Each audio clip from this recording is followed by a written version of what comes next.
नमस्कार दोस्तों, जय हिंद, जय भारत, भारत माता की जय। बड़ी समस्या छोटे समाधान में आप लोगों का हार्दिक स्वागत है।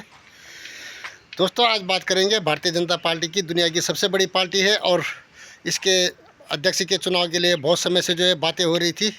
संसद में भी बात उठाई थी अखिलेश यादव ने। तो अमित शाह जी ने जवाब दिया था कि हमारी पार्टी में करोड़ों कार्यकर्ता है, उनमें से एक कार्यकर्ता को ढूंढना है तो उसमें टाइम लगता है। बोला आपकी पार्टी की तरह नहीं कि अभी अगले 10 साल तक बोला आप ही अध्यक्ष हो। मैंने बोल दिया और कोई हटा के दिखाई बोला आपको आपकी पार्टी में, तो उन्होंने तंज के तौर पर कहा बोला था। लेकिन जिस प्रकार से भारतीय जनता पार्टी ने एक फर्श वाले आदमी को अर्श पे बिठा दिया है, यानी कि नीचे लेवल के कार्यकर्ता को सीधा अध्यक्ष पद दे दिया है। तो इसके लिए एक कहावत होती थी पहले कि जहाँ न पहुँचा रवि वहाँ पहुँचा कवि, यानी कि जहाँ सूरज की किरणें नहीं पहुँचती वहाँ से भी कवि कुछ ना कुछ ढूंढ के ले आता है और बोलता है। लेकिन अब तो एक कहावत बदली हो गई, न तो वहाँ रवि पहुँचा, न कवि पहुँचा, न ही पत्रकार पहुँचा। जहाँ न पहुँचा रवि, न कवि, न पत्रकार, वहाँ पहुँचा मोदी। तो मोदी जी ने कोयले की खान से एक हीरा निकाल के लाया है, ऐसा लगता है। जिस प्रकार से उनका भाषण था और जिस प्रकार से उन्होंने भारतीय जनता पार्टी के बारे में बताया, भारतीय जनता पार्टी के विचारों के बारे में बताया, भारतीय जनता पार्टी के आदर्शों के बारे में बताया, देशभक्ति के बारे में बताया, राष्ट्रवाद के बारे में बताया, नेशन फर्स्ट, संगठन नेक्स्ट और सेल्फ लास्ट। तो इस प्रकार के विचार भारतीय जनता पार्टी के हो सकते हैं। इन्हीं विचारों के कारण लोग उनसे जुड़ते भी हैं। उन्होंने जब देश आज़ाद हुआ था तो यहाँ पर धारा 370 कश्मीर में लगा दी गई थी या बना दी गई थी। उसके लिए स्पेशल एक्ट बना दिया गया था, जिसके कारण कश्मीर का प्रधान भी अलग था, निशान भी अलग था और विधान भी अलग था। वो भारत के संविधान से कोई मतलब नहीं था। तो श्यामा प्रसाद मुखर्जी ने बोला था कि ऐसा नहीं चलेगा कि एक देश में 2 प्रधान, 2 निशान और 2 संविधान नहीं हो सकते।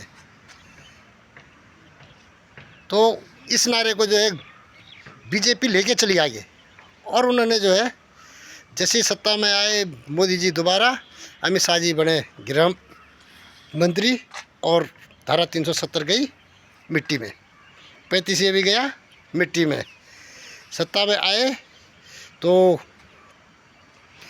राम मंदिर के लिए भी लोग मजाक उड़ाते थे कि ये बोलते हैं कि रामलला हम आएंगे, मंदिर वहीं बनाएंगे, लेकिन तारीख नहीं बताएंगे।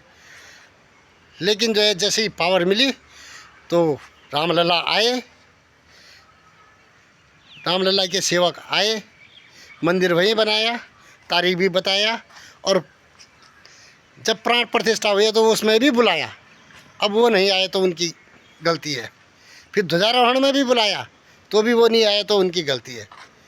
लेकिन तारीख बता के बुलाया कि भाई हम आज ध्वजारोहण कर रहे हैं, आज हम प्राण प्रतिष्ठा कर रहे हैं और राम मंदिर बनेगा, उसका नींव पड़ चुकी है।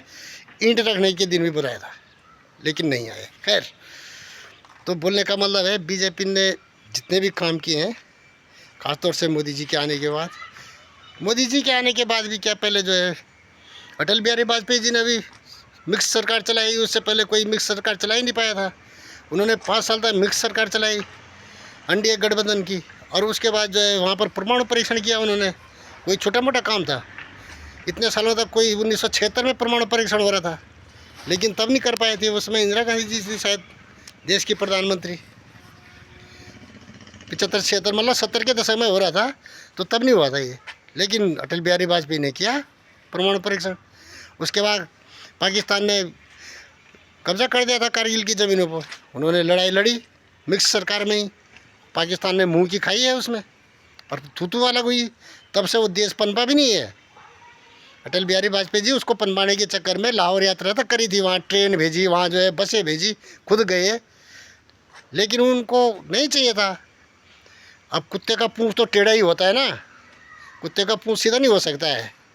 सूअर को सफाई में रखोगे तो वो सफाई में नहीं रह पाएगा, जिंदा नहीं रह पाएगा। उसको गंदगी चाहिए, उसको कीचड़ में जाना है सूअर को।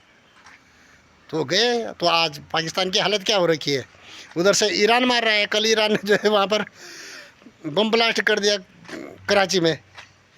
उनका सबसे बड़ा मॉल जो ईरान का था, और एक बोर्ड में जो अमेरिका के हथियार गोला बारूद रखे हुए थे वो सब उड़ा दिया उसने, जा क्योंकि उसके अगेंस्ट इस्तेमाल होना था तो उसने टाइम पे उड़ा दिया।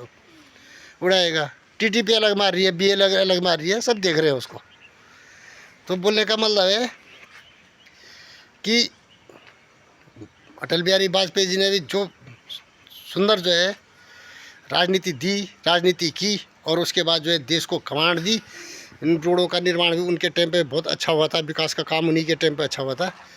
और उसके बाद जो है जिस प्रकार से मोदी जी ने तो फिर उस पर 4 चांद लगा दिए, अनेक प्रकार की योजनाएं लाए। और नहीं तो कश्मीर में तो फौजियों पर भी पत्थरबाजी होती थी और पैसे मिलते थे उनको पत्थरबाजी करने के, उन्होंने वो भी रोक दिया।